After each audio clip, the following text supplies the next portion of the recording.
So did a lot of other people have a similar experience as I did with the Headrush Prime, or am I just crazy?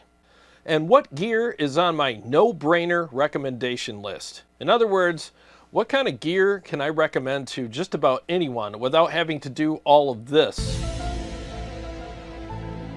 Whenever people ask me what they should get. And I gotta speak my mind about something that's really been bothering me about digital platforms in general. I know it's something that a lot of you guys have said to me and to your friends, but I'm gonna say it out loud on my channel today. All that and more on today's Riffs and Responses. Let's get started.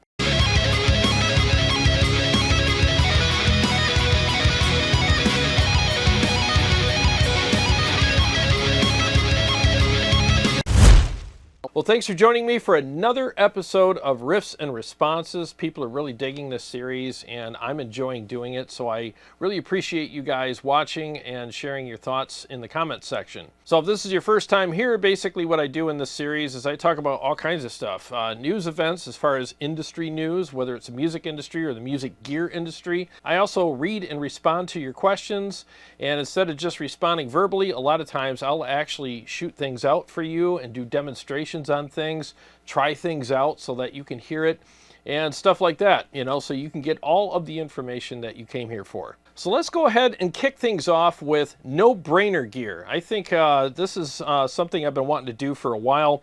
I get questions all the time, like, hey, what would you recommend for this? Or I'm trying to decide between this and this, or I'm looking for this type of item or whatever. And you know, I usually have my go-tos for people. I'll typically ask some questions, so you know, so I can better help them find the right piece of gear for them. But I'm just going to put this out there as I think I'm probably 90% accurate with this entire list. So if you're looking for a piece of gear and you're looking for something that I typically recommend to somebody, again, there's exceptions, but these are the pieces of gear that I feel very comfortable with recommending to people.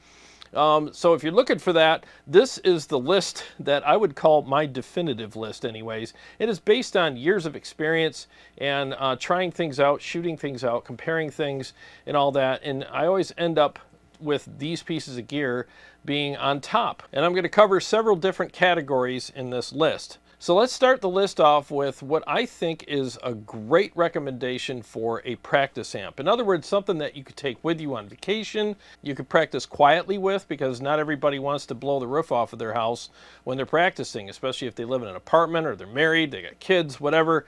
You know how it is. You know, you can't just, you know, crank your amp whenever you want. And some people actually need something for backstage, like in green rooms, you know, to warm up before a show. I used to be one of those guys when I performed. You know, I always had to have something backstage that I could play. You know, I could play backing tracks too or whatever and practice my solos, you know.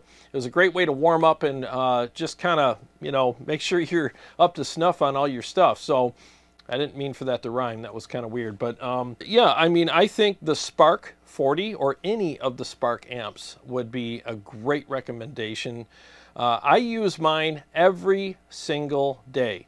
It's like a sacred morning routine for me. I get up, feed my cat, and I grab a cup of coffee and a bottle of, you know, sparkling water. Yeah, I'm such a badass. And I fire up my Spark, plug into it, pull up my backing tracks on my, my iPad, and it runs through them via Bluetooth, and I'll just sit there and play my songs. I'll noodle around, I'll play to my backing tracks. There's a metronome on the app. I can, you know, I can practice my sweep picking or whatever to my metronome. I can tune my guitar. I mean, it sounds great. The feel is really good. Would I record in a studio with it or play on stage with it? No, it's not what it's meant for. It's a great practice amp. And it sounds good enough, and the feel and response is good enough where I'm not distracted when I'm playing through it. You know, so I'm not, you know how you play through a piece of crap and you're always distracted with, oh man, I wish this thing sounded or felt better, but at least I'm getting my practice time in. But with this, I'm not dealing with that at all. It sounds phenomenal, you know, for a practice amp. And I love the fact that I can just easily just pull up a track on my iPad. I use the Trax app, T-R-A-X-X. I use that app on there.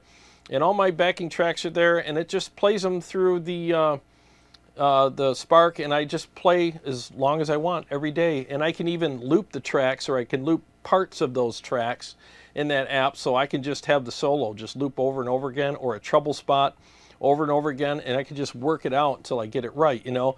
It's just such a great practice tool. Let me just give you a quick example of a solo that not only do I practice on it, but I actually wrote it. I wrote that entire solo on the Spark, and if it wasn't for the Spark, it probably would have taken me longer, or who knows. I mean, it's so much easier to just play with that at low volumes, watching TV, whatever. But anyways, here is an example of something that I do on the Spark all the time, every freaking morning.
Yeah, it sounds great, right? I mean, it's super easy to hook up and play through and everything.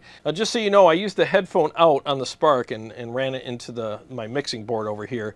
And, you know, it sounds good, but I think it sounds better in the room with the speakers and the Bluetooth, you know, going, you know, backing tracks going through the speakers. It just sounds amazing in the room. So you guys that own that unit, I mean, you know what I'm talking about. Just killer freaking unit. Okay, so the next category is modelers, digital platforms, profilers, whatever you want to call them, you know, digital guitar rigs. You know, what would I recommend for that? And there's two units that I would recommend in this category. And the reason why there's two is there's two subcategories here. There's like a, you know, all-in-one type unit, and then there's also a budget type unit where you want to save money and you're okay with not having all the effects. So number one, I would recommend if you want the all-in-one unit, in other words, you want the amped sounds and the you know, the effects and everything, I would say the Quad Cortex has been phenomenal for me.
Ever since I got mine and they did some of the updates and everything, now that it's got the editor and all that, and they added some more effects and stuff like that, and I'm so glad they changed how you do the capturing on it as far as how you hook everything up, because it's a lot easier to check everything now and a lot more efficient. So ever since they did all that, I've enjoyed playing through it and doing my captures with it. And I have to tell you, the captures are very consistent and very accurate. So I can't recommend that unit enough. I mean, there's other units out there, like, you know, I'm not going to name everybody, but there's other units out there that do capturing and stuff, or at least they're supposed to, but they don't do it very well at all. And with the Quad Cortex, I don't have to do all this adjusting with the amplifiers to trick it into sounding right after it's profiled, you know. It's however I have my amps set up, I profile them and they come out great. I don't have to do any adjustments to them at all, unless I just want to change how they sound, but I don't have to do anything to fix the capture, you know, to make it sound better. They just come out exactly how they should every single time. Extremely consistent. I love working with that unit, and my capture packs are selling like crazy and people love them. I don't have any complaints. No one's emailing me and saying, oh, these don't sound right or whatever. They love them. A lot of people email me back and say, dude, these sound incredible. Thank you so much. So that speaks volume for that unit. It really does. So, you know, and the effects are great. The way you dial everything in and set up your presets and your scenes and all that, super easy to operate. So if you're looking for an awesome all-in-one digital platform, you got the best of both worlds with the Quad Cortex. You got great effects, an awesome interface, you have great guitar tones, whether they're captured or modeled, and you also have the editor. So I just think it's awesome. And then you got Wi-Fi. I mean, there's just so many great things about it. And I know very soon you'll be able to import all of the plugins as well. Now, if you're looking to save money and you still want great guitar tone, but you don't need an all-in-one unit, in other words, you don't mind hooking something up to the effects that you already have, then I would absolutely recommend the ToneX. I think that thing is freaking awesome. I mean, it's very affordable, it's an awesome unit, and the captures also come out very good on that unit as well. Now, the capturing process does take a little longer with the ToneX, and there's definitely more hookup and setup time. But once I'm hooked up and ready to go, I can just fire them off. And yes, again, it does take longer, but it's worth it because it's a very affordable unit and the captures come out really good. And that's also a very consistent unit.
And an effects unit that I would highly recommend hooking it up to is the Line 6 HX effects.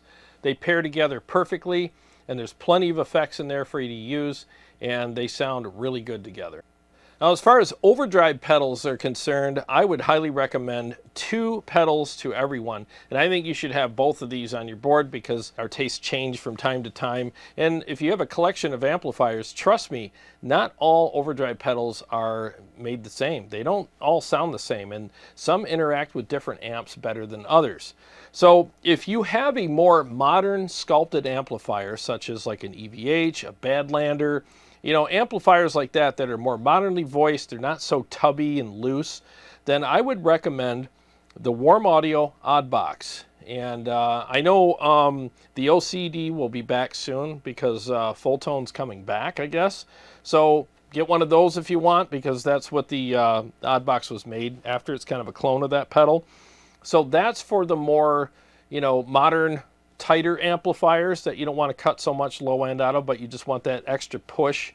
That pedal works really good. It's very transparent, and it's awesome for those types of amps.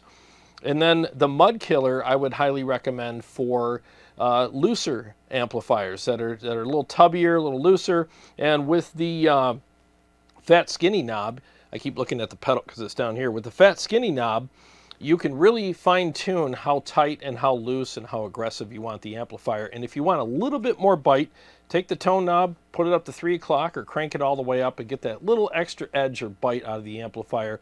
And I really think that that pedal works really well. All right, so I'm going to reshoot this and a few other segments in this video because I had some sound issues, and unlike some digital platforms out there, I don't release things unless they sound right, and I fix it before I release it. So in this segment here, I'm going to talk about the overdrive pedals that I can easily recommend to anyone, and basically these are no-brainer overdrive pedals, and I think everybody should have all 3 of these on their pedal board, especially if you have a collection of amplifiers. The first one I'm going to recommend is the Mud Killer, and I think it's a great pedal for really thick, beefy amplifiers that might be a little bit loose, and this pedal will actually cut that low end out just right, and with the Fat Skinny knob you can adjust things to really fine tune it for your particular amplifier and your taste, and it just freaking enhances the amp amazingly. And the feel and aggressive tone that you get out of your amplifier when you engage this pedal is amazing. Let me demonstrate it on the Soldano Astro.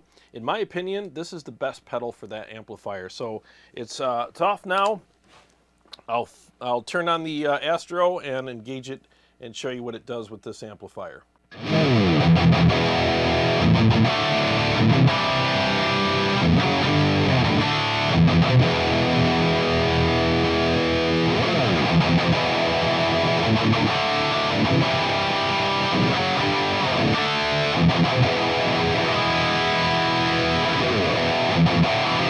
Sounds really good. It really enhanced the amplifier the way I wanted it to, but it retained the integrity of the amplifier's overall tone and voicing. It just gave it a kick in the ass and made it feel and respond better to my playing, you know. And yeah, I mean, you can adjust the pedal and add a little more bite if you want. If you want to crank the tone knob all the way up just to get that little extra, you could do that. So let me just do that really quick.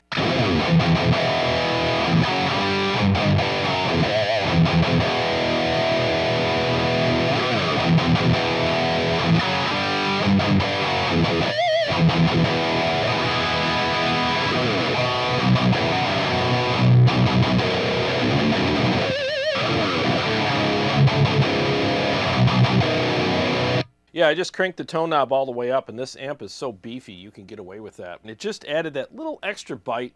So this is a really good pedal for thicker amplifiers. And like I was saying earlier, with the fat skinny knob, you can really fine-tune things to your taste with every one of your amplifiers. So highly recommend this pedal. Now let's go to pedal number 2 that I recommend is the Grid Slammer by Mesa. I think this pedal is amazing, and the magic with this pedal is crank the level all the way up, gain all the way down, and crank the tone knob all the way up. Then it really activates. When you do that, it makes the amplifier a lot more aggressive and really enhances the feel and response. So let me demonstrate that now. Let me turn off my mud killer, and I'm going to switch over to the Red 7 Leviathan Channel 1 Hot Mode, and this pedal is perfect with that amplifier. So I'll engage it after I play a few riffs.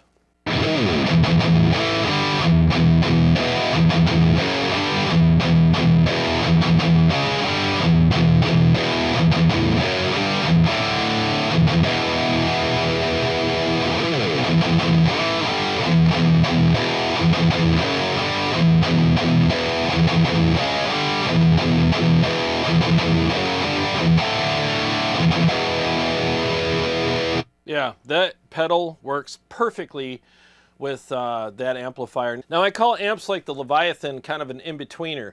It's, especially with channel 1 in hot mode, it's not super tight, but it's not super loose either. It's kind of like in the in-between stage where there's some good response and feel with it without the pedal, but if you engage a pedal that cuts too much of the low end out, it gets a little choked sounding and starving for air sounding, in my opinion. That's the best way I can describe it. But if you find a pedal that allows a little bit of low end in, it's like this perfect setting, you know, with the amplifier. So a lot of people say, oh, all overdrives are the same. They're not. There's those little differences between them that, depending on what amp you're playing through, makes a huge freaking difference, you know. So yeah, I would say for an in-betweener type amplifier, the Mesa Grid Slammer, again, crank the tone knob all the way up, or at least almost all the way up, and you got a perfect pedal for those types of amplifiers. And the third pedal I would like to recommend is the Oddbox by Warm Audio, or the Full Tone OCD, which the Oddbox is pretty much a copy of. I know Full Tone's coming back, so maybe get one of those, whatever you want to do. So that pedal is perfect for more modern amplifiers and the amplifiers that are a little more sculpted, you know, like the EVH Stealth Red channel. Pretty sculpted channel, pretty tight on its own, but if you just want to enhance it with a little more push, but you don't want to change the voicing or add too much aggression to that amp, which that amp has plenty of, it doesn't need any more, then the Oddbox is a very good pedal for that because it doesn't really add any aggression. It's pretty transparent, but it really adds a nice push to an amplifier while retaining the amp's, you know, voicing and not changing it too much at all, or probably at all. So let's go ahead and try that out with the EVH Stealth Red channel now.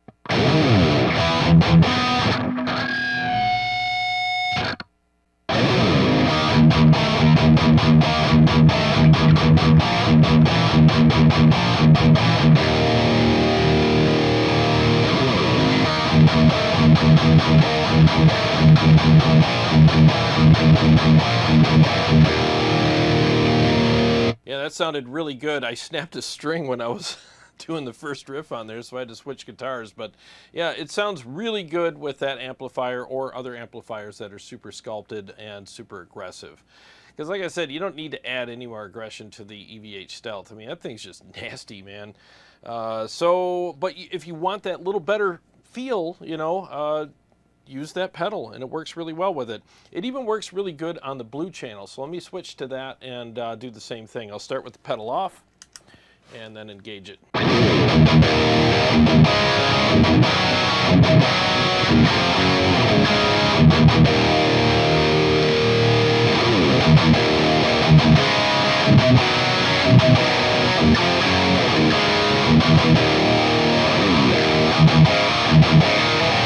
Yeah, I think the results speak for themselves. Great pedal for modern voiced and sculpted amplifiers. So those pedals are my typical no-brainer recommendations to people when they ask me which pedal should I go with. Now, as far as wireless systems are concerned, you know, for your guitar, I mean, I love the Shure. You know, I've used the Shure for eons, you know. In fact, I'm using it right now. But if you're looking for something that's budget oriented, then the, what are these called? Licato, I guess? These things are insane. I'll have a picture of them up here on the screen, but these are awesome. I think they're like 50 some dollars. You can get them on Amazon. And I use these every single day with my Spark up in the living room. I've had zero issues with them. And I seriously, if you're looking for a very budget-friendly wireless, especially just for your practicing or whatever, those things are amazing. You know, under 60 bucks, and they're freaking perfect. They recharge easily.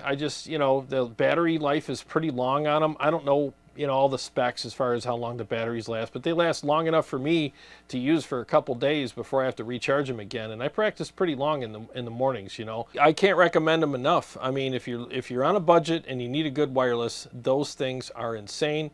Just go on Amazon, look them up. They're freaking stupid cheap, and they're amazing. I seriously have had zero problems with them. They work every time. There's no cutouts or dropouts or anything like that, and they sound great. They don't suck tone at all. I know a guy that does gigs. I think he does over 300 gigs a year at different clubs and stuff like that, and that's all he uses. And he said he's never had an issue. So I highly recommend them. Check them out. Okay, so for this next segment, what guitars do I recommend? Well, these.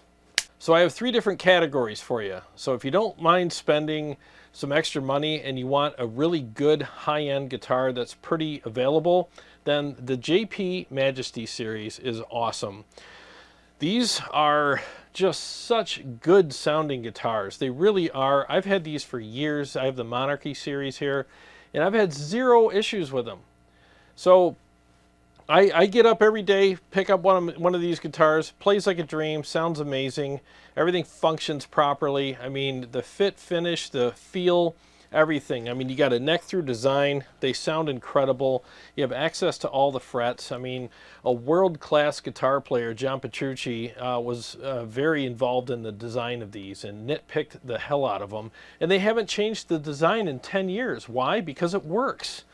You know, I mean, right down to the grommets on the freaking knobs. I mean, they're easier to grab. You don't slip off. I mean, where they're placed, the ergonomics, the trem system. I mean, it's just, there's nothing I'd change about them, you know. I'd change the price. I wish they were $1 a piece, but that's never going to happen.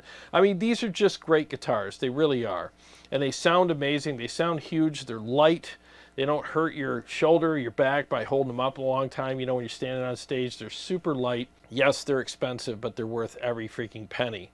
Now, another guitar that I would recommend in the higher end category as far as custom type guitars goes is the Kiesel here. I've had this for a while, and I love this guitar. And as you know, you can design your Kiesel to be any way you want it to be. Colors, the body style, what kind of neck you want, everything. I went with the 20-inch fretboard radius, and it's flat, and it plays like a dream. So that is a fantastic freaking guitar. Love it. They're a little brighter than other guitars, and everybody's pretty familiar with that. But you know, so depending on your taste, whatever, you know, but I mean, it's a great guitar. It plays amazingly, and I have never adjusted the neck on that guitar. I thought I would have adjusted at least once or twice by now. Not once. Most stable necks in the industry. Jeff Kiesel was not lying when he said that. These things are amazing. So if you want a really good guitar, and especially if you're a shredder, get the 20-inch radius. It's I'm telling you, man, that fretboard radius is money. It plays so easily. It practically plays itself. But if you're more on a budget and you still want a great guitar, then I would highly recommend the Schecter Banshee. This is the Mach 7. They have a Mach 6 for 6-string. But this has a Sustainiac pickup here. It has a Lundgren pickup in the bridge. Floating trem. neck through design. I mean, you get a ton for the money. You really, really do get a lot for your money with this guitar. The neck feels great too. It's real smooth. The fretwork's great. I mean, the quality on this guitar is really good. I had it set up when I got it, and it plays like a dream now. It really plays awesome. So I would recommend any one of these three guitars depending on what category you're in. In fact, let me play a mix with the Schecter right now so you can hear the Sustainiac pickup in the solo and hear how crazy it gets and how creative you can get with it.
There you go, lots of fun. This freaking guitar freaking rules. It's more than just a really well-built guitar for the money. I mean, it goes beyond that. The pickups are amazing.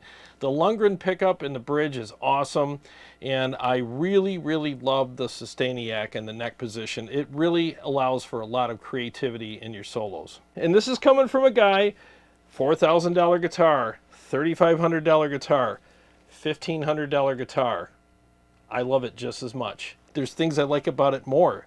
The Sustainiac is such a great feature. I freaking love it. And there's just times where I reach for this guitar if I'm feeling a little like uninspired, like, man, this solo needs another kick. It needs another level. You know, I grab this and, you know, click on the Sustainiac, and there it is. That's what I was looking for. That's the kick I was looking for, and it really does make a difference. In fact, that song, I can't play it without this guitar, because if I play that same solo on either one of these guitars, it's just not the same. It doesn't have that kick and that excitement to it that this guitar with this pickup adds. So I can't tell you enough how much I love this guitar, and it plays really well. I can switch from either one of these guitars and play this one and acclimate to it very quickly. Okay, so really quick, let me go over my no-brainer amp recommendations. And I have a couple different categories for this. We'll start out with the lunchbox category. So if you're on a budget, I highly recommend the MT15. I just think it's a great amp for the money, and in fact, I think it's unbeatable for the price. It really is. Two awesome channels in it, takes a boost like a champ, and sounds really good. Now, if you don't mind spending the money and you want to get some upper tier, upper echelon type amplifiers, then the kitchen sink version of that is definitely going to be the Soldano Astro. I know that thing just came out, and I'm still a bit in my honeymoon phase with that amp, but I just think it's incredible. I mean, it sounds awesome. You have three really good channels, and I love the fact that Mike put two high gain channels in there with three different gain modes. You got a low gain, mid, and high gain mode in both of those channels, and they just sound incredible. So if you want a ton of gain, it's got it. If you want a really good tight crunch channel, it's got that in the purple mode. And if you want classic sounds and you know, a little bit beyond edge of breakup, the blue mode is also really freaking good. And then you also get the freaking you know, the DI outs with all of the different IRs that it comes with, and the IRs are amazing. You know, if you can't find an IR in that amplifier that works for you, then you're deaf. I mean, there's so many good IRs to choose from, and it is MIDI programmable as well, and it comes with the software. So that to me is how you do a kitchen sink amplifier. It just comes with everything you need. And now you could just plug in direct to front of house or a mixing console and play it that way and not have to worry about bringing a cab with you. It just sounds great. And another amplifier that just really took me by surprise is the Friedman JEL20. It's just such a great lunchbox amp. And the sound is great. I don't feel like I'm playing a lunchbox amp. It's really big sounding, really full sounding. Friedmans have always been a little bit of a struggle with me here and there because either they weren't aggressive enough for me, didn't have enough gain for me. I thought the voicing was good for certain things, but not for what I do. But this amp, the JEL, is like, if I was to go to Dave Friedman and say, can you design me an amp? I think this is what I would come out with. It's perfect for me as far as the Friedman stuff goes. So I really recommend that amplifier big time. In fact, let's hear it in a mix now.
It just sounds incredible, doesn't it? And it's got enough gain even for guys like me. So in the big boy category, you know, the big amps, the 100 watters and stuff like that, if you're looking for a super aggressive amplifier that still has some great flexibility to it, the EVH Stealth is 100% the way to go. And again, these recommendations, I think I'm about 90% accurate on, okay? These are what I call my no-brainer amps. They're not gonna work for everybody, but I think they're gonna work for most people. So the EVH Stealth is awesome. 3 great channels. You got the Easter eggs and takes a boost like a champ. It's just an awesome amp. I'm not gonna do demos on these amps in this video because it's gonna be 3 hours long if I do, but I think that's a good one. And if you want, in my opinion, the best Mesa amp, just get a JP. You know, it's money. It's just so freaking good. In my opinion, it's the best of the Mark series. It has tons of great features in it. It's MIDI programmable. It has 2 graphic EQs on it and 3 awesome channels. So it's just a lot of flexibility in that amp, and I just think you can't go wrong with it. And if you want a kitchen sink amp, it's in the big boy category, just get the Revv Mark III. It's got all the tech you could possibly want, 4 awesome channels. You can go direct out with it with the 2-note stuff and not use a cab. And it's programmable, it's MIDI. You have 2 amazing high gain channels. You have a classic rock channel and then a great clean channel. So can't go wrong with that amp either. So those are my no-brainer amp picks. All right, so now let's get on with the comments. This first comment is from my best lunchbox amp video I just did the other day. I shot out the FRIEDMAN, Soldano, Astro, and the MT15. This is from mhoff7722. He says, how you liking the Banshee Mach 7? Have always loved that guitar. JEL for me. So he picked his favorite amp in that episode, so good for him. And also asked me what I think of the Banshee Mach 7. And his comment is one of the reasons why I did the no-brainer gear segment in this video, because a lot of people ask me about that. And this guitar is amazing. Like I said, I love it and can't recommend it enough. Okay, this next comment is on my last Riffs and Responses video, and this is from Wayne Faircloth 3423. And he says, gotta tell you, Jarrod, you really made my day today when you went into your story of how much you don't know music or scales or anything at all. I'm exactly the same way. When I was young, I took guitar lessons for maybe 2 weeks. It was terrible, and the instructor was a tyrant about how I sat, how I held my pick, and yada, yada, yada. I used to read Circus and Hit Parade and Kerrang magazine, and one day I saw one of those one-pager ads with Billy Gibbons holding his trusty Les Paul. In the ad, he was saying that he never took lessons, he just taught himself to play what he hears in his head. I never took another lesson, and it really inspires me to know you are the same, and your playing is off the charts amazing. Well, thanks, man. I really appreciate that. Thanks for saying what you said made my day. Well, thanks for saying what you said, and you made my day as well, Wayne. Thank you so much. And, you know, I have to tell you, like, we're not all cut out for lessons. We're not all cut out to sit in a classroom and have our hands clasped on our desk and just do the, you know, all the stuff, you know. I mean, you know, that's why I'm an entrepreneur. I'm not made to punch a clock. Nothing wrong with that. I just don't fit in that type of mold, you know. So I like to do things a little out of the box, and I also don't like to be handed a bunch of, like, things to do, like, you know, here's your assignments for the week. When you come back, I want you to know the notes on the fretboard, and I want you to know, you know, all the notes that are in this scale or whatever. And man, as soon as you hand me that kind of stuff, I just get overwhelmed, and I'm like, I don't want to do that. I just want someone to show me a riff and let me take it, repaint it, polish it, twist it here and there, and make it my own, and figure out where I can fit that with my music, you know. So I don't want to learn music, I want to learn riffs, and then I will, like I said, I will augment them and make them my own and just do my thing with them. And music is the art of thieves. Everybody says that, you know. We all steal from each other, but we repaint it and make it our own and do our own thing with it. And that's kind of how I approach things. In fact, a lot of times I get stuck on something, you know, for one of my solos, and I'm like, man, I'm looking for a blues riff, and I know enough to know where I'm at sometimes, like, well, I know I'm in B, I guess, whatever. So I'll just go on YouTube and go blues riffs in B. And even if they're not in that key, I can just move it to that key. So what do I care, you know? And I'll learn, like, you know, 10, 20 blues riffs from a guy, and I'll just kind of watch his video and go, oh, that one's cool. And I'll learn it, and I'll find where it belongs on the neck in my solo, and there it is. I mean, I do that stuff all the time, and there's times I hear stuff in my head and I find it on the fretboard, and there it is. So if I was to have a choice between knowing theory or finding a way for my brain, my ears, and my hands to connect, I'd rather have that, you know, than theory, because the best theory for me is having what you can hear in your head, you can put it on the fretboard and your ears hear it and you're like, yep, it's perfect. That's what I was looking for. That to me is much, much better than learning theory. But that's what works for me, and that's what works for a lot of other people. I know guys that know theory and they're amazing, you know? So you just have to proceed with what works best for you.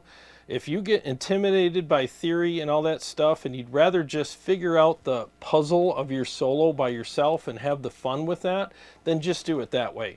And don't let anybody tell you that you have to learn theory in order to be successful on guitar. You don't.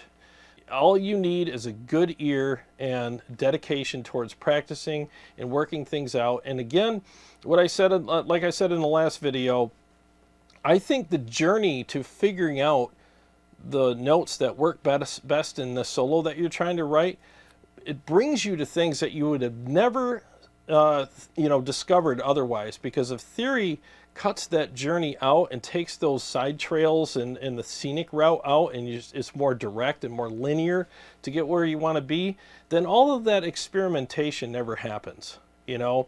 Now that's my theory on theory. Now other people might disagree with me, but that's why I don't want to learn it, because I love the scenic route and I love the off trails that I take, and I run into things where I'm like, I would have never ran into this riff or written this had I just took the linear route to this solo and stayed on the main road. So keep exploring, keep going out there and doing your thing and come up with your own weird shit.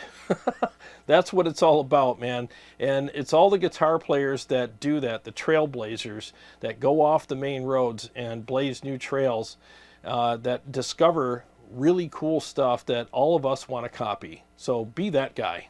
I mean, there's enough people on the main roads, and we don't want to cause a traffic jam now, do we? Now, this next comment is also from the best lunchbox amp video I just did. This is from Rag103. He says, I keep hearing so much about this hum from the MT-15. I have 3, usually running 2 at the same time through a stereo setup. I haven't heard any hum. I assume it's because I have a noise gate through the 4-cable method. All right, well, let's test that theory out. And on my pedal board, I have a Revv G8 4-cable method noise gate. So here we go. Yeah, I don't hear any hum at all. Yeah. Yeah, this thing it's a humdinger. I get tons of hum out of this amplifier. And again, 4-cable method, noise gate pedal, and it still hums like a son of a bitch. Maybe they don't all do it, but I know mine does, and it's done it since day one. I mean, it's not a deal breaker, but it is freaking annoying. All right, so the other day I did a video where I revisited the Headrush Prime. They did some updates on it, and I wanted to hook it up and update it and see if they made some changes with it that helped it profile better, sound better, whatever, So I was hoping that I could do a full episode where I dial in a preset and, I profile a couple of my amps, do a playthrough, and play to some of my mixes. And I came down here thinking I was going to have a blast with that thing. And boy, was I disappointed. That thing still sounds like absolute dog shit. And I don't think it's any good. I really don't. I don't recommend that product at all. And I was really disappointed in it. And so I'm going to read some of the comments that I got on that video, both positive, negative, people agreed with me, people that didn't agree with me, just to be fair. So let me go ahead and read those now. This is from Scott Norton, 5670. And he said, I loved my old HR gig board and sold it to get the Prime, and I was so let down I sold it for 1/3 of what I paid for it brand new. Took a massive bath on this. The stock amps that came with the board are okay. Every capture sounds absolutely awful. I get better tone out of a more brown sound. Bummed, but HR better figure this out. Wow, man, I'm sorry you had that experience, and that's why I do what I do on this channel. I give you honest reviews, and I don't hide anything from you, even if I get good results, but it was hard to get those results. I even shared that with you so that you know exactly what you're getting into when you buy a piece of gear. So hopefully you continue to watch my channel, and I can help steer you away from products like that in the future. Thanks for commenting, and I hope that you find a better piece of gear that works for you. And if you're watching this video, please comment and let me know what you found and how it works for you. Okay, this next comment is from Brett Phillips 2309 on the same video. He said, dude, I have the core and everything you are saying is true. Haven't done captures, but the sounds you are getting is what I have been experiencing.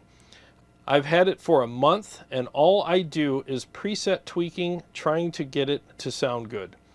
The unit is useless. All the stock stuff in it is bad. The effects are way over the top, and the cloud stuff is really buggy. I haven't tried the cloud stuff, so it's good to know. He said, honestly, it should be nowhere near $12.99 for the Prime and nowhere near the original asking price for the Core. $7.99 is still too much for the Core. It's pretty bad. The Boss GT1000 blows this thing out of the water, and it's cheaper and doesn't do captures, and Boss doesn't even do updates. Wow, man, that's crazy. Yeah, I'm really sorry you had that experience, but I mean, it's good to know that I'm not the only one. Like, a lot of times when I do videos like that and I'm having a bad experience with things, the first thing I do is blame myself. Like, all right, what am I doing wrong? Because the last thing I want to do is put out a video where I don't like something and don't recommend something, and then I find out later, oh, it was my fault. I did something wrong, you know?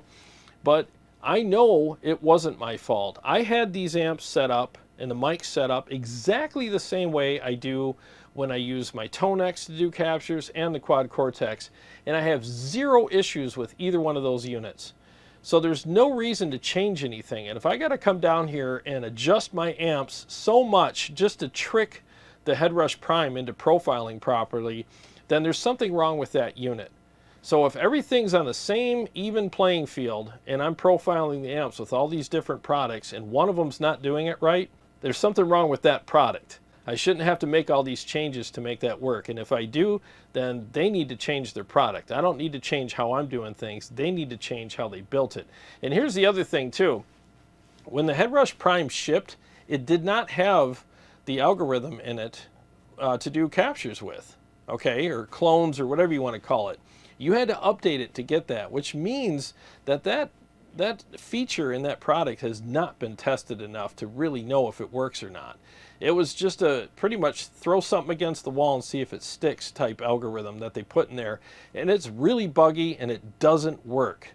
So shame on them for, you know, cramming something like that in there and making this feature-rich product out there that's just got a bunch of useless features that sounds good on paper, but in actual real life, they don't work and they sound like shit. And they're presenting this in a way where, like, look at all the stuff you get. Well, it's all crap. So what good is it anyways? It's just a list of features that don't even work. And before I move on to the next comment, Brett has a little bit more to say here.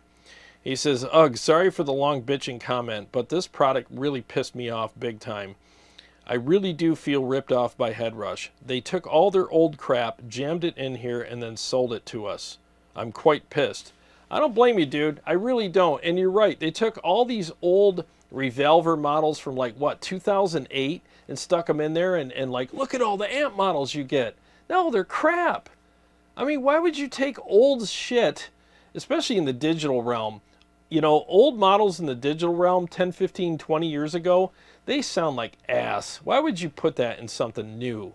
You know, I mean, digital stuff does not age well, especially from 20 years ago or 15 years ago.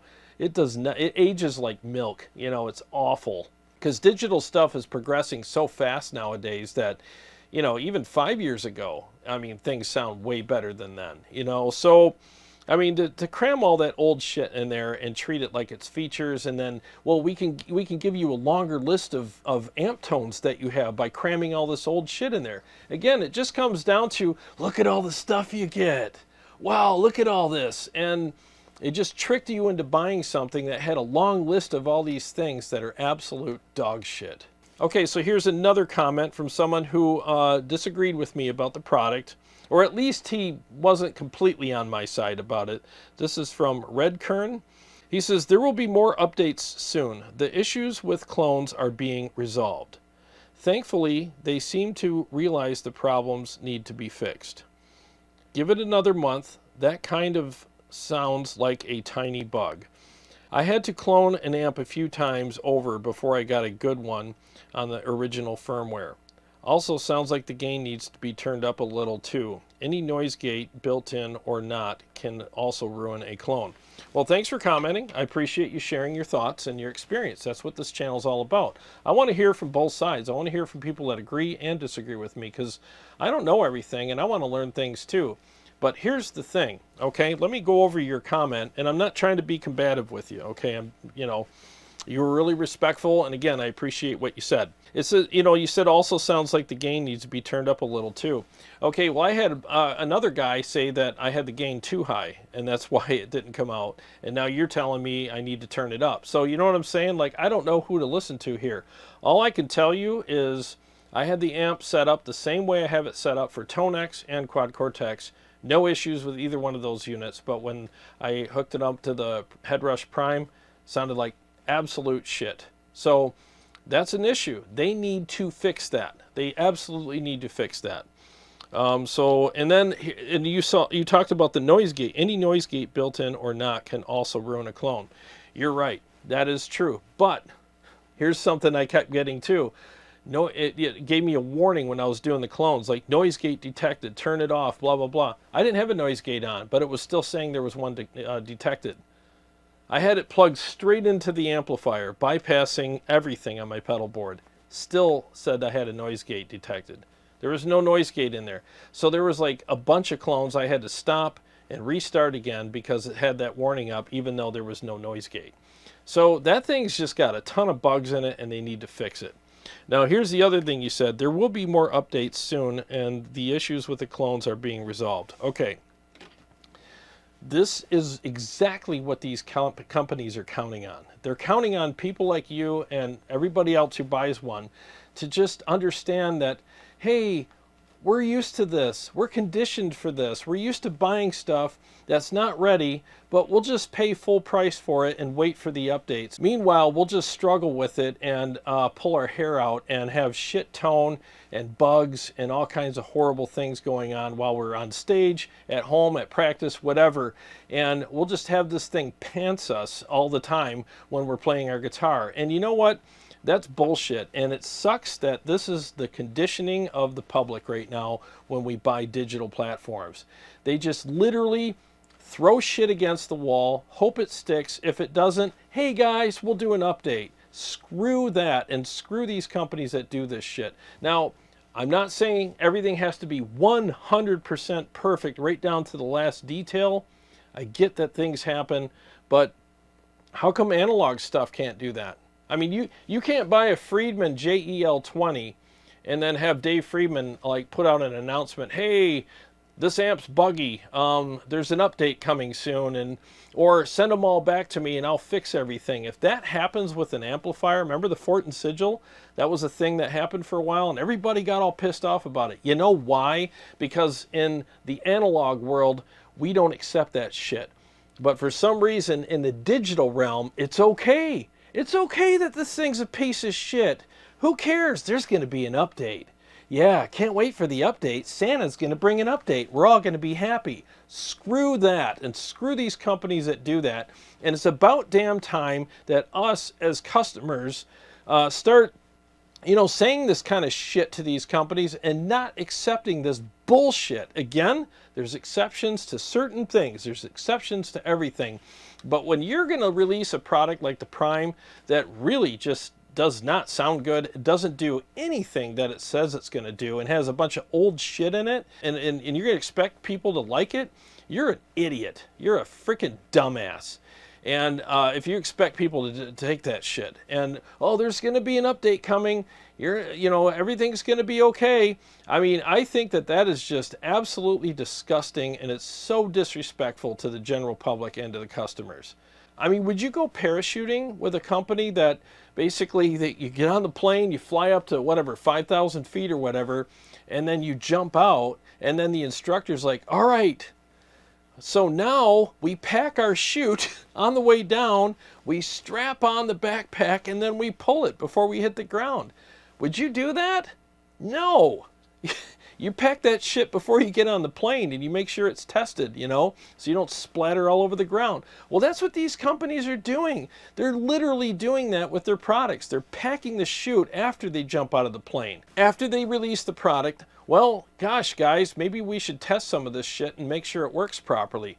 Oh, we're looking at the message boards. Yeah, people are bitching. All right, guys, we'll put out an update, or we'll do this and that. It's like, I'm sorry, man, but you can take this thing and shove it all the way up your ass. I don't want it.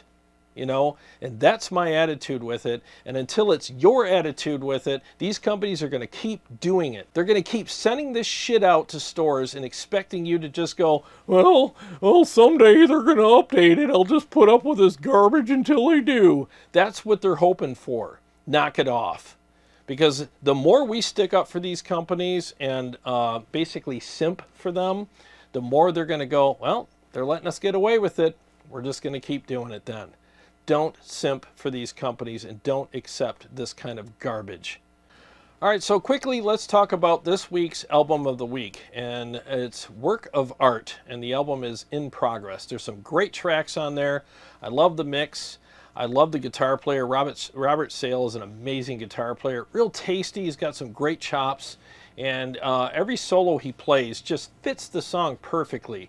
And he's got this really great, very likable style, and he's a very capable guitar player as well. He's actually a pretty good shredder, but he's real tasty with it, and he's got a lot of great melodies too. And I love the fact that they have some keyboards in there, so they got a lot of different soundscapes that you can enjoy listening to. The production's very good. Drums are awesome. I mean, everything sounds amazing. I like the singer's voice a lot too, very likable voice. And they have this pop / prog kind of element to them. Really catchy stuff, but it's got an elegant kind of prog aspect to it as well. And some of the tracks, like The Rain, that's one of the awesome tracks on that album. And Never Love Again, that's also very, very good. And trying to find all of the freaking... Yeah, let me go to the album here. So Nature of the Game, Never Love Again, Eye of the Storm, The Rain, and The Great Fall. Yeah, I just, their whole album's amazing. Those are my favorites, and it's just such a great album. And I do this because I want to open you guys' minds up to other music. And again, this is some of the music that shaped me and made me the guitar player and the musician that I am today. And this album has had a pretty profound effect on me. I just really like their songwriting and their ideas, and the fact that they use so many different instruments and sonic, things in their writing. It just sounds really freaking good. And it's very enjoyable music to listen to. It's pretty much up-tempo and kind of positive. But if you haven't heard of Work of Art, I suggest that you check them out and start with that album. It's really freaking good. Well, guys, that about does it for this episode. Thanks so much for watching. I really appreciate it. And if you want your comment to be read and responded to in the next episode of Riffs and Responses, feel free to comment below, and I'll do my best to respond to as many comments as I can. If you're looking for some great guitar tones, go on my website, tonewars.com. It's actually linked below in the description, and get some amazing guitar tones, especially if you're a metal player. Got some great brutal stuff up there for the quad CORTEX, the ToneX, and the KEMPER. And if you're a Line 6 guy, go to their website, their marketplace. I got stuff there as well. And get yourself something amazing. And I appreciate everyone who's been buying the presets and profiles from me. I really appreciate that very much. And thanks so much for the positive feedback as well. And thanks to all my Patreon supporters and subscribers. I really appreciate you guys. And if you're new to the channel, feel free to subscribe and click the bell so that you can be notified every time I either go live or come out with another episode. I got a lot more stuff coming up for you guys, and I'll see you on the next one.